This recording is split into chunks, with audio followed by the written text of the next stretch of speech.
ജനനസമയത്ത് മനുഷ്യ ശരീരത്തിൽ 300 എല്ലുകൾ ഉണ്ടെങ്കിലും ഇവ പലതും തമ്മിൽ യോജിച്ച് പ്രായപൂർത്തിയാകുമ്പോൾ ആകെ എല്ലുകളുടെ എണ്ണത്തിൽ കുറവുണ്ടാകും. ഈ പ്രസ്താവനയുടെ അടിസ്ഥാനത്തിൽ താഴെ പറയുന്നവരിൽ നിന്ന് ശരിയായ ജോഡി എഴുതുക. 300, 206.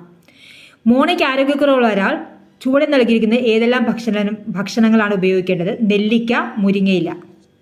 വിട്ടുപോയ ഭാഗം പൂരിപ്പിക്കുക. ലോല പയർ, ഹ്രസ്വ നെല്ല്, സൽകീർത്തി വെണ്ട, ചന്ദ്രശേഖര തെങ്ങ്.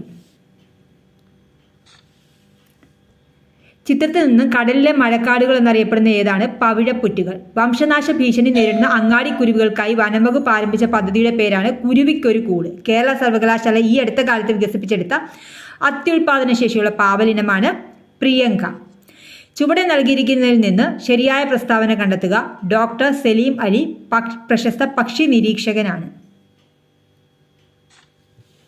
തന്നിരിക്കുന്ന മൂലകളിൽ നിന്ന് നിറത്തിന്റെ അടിസ്ഥാനത്തിൽ ഏതാണ്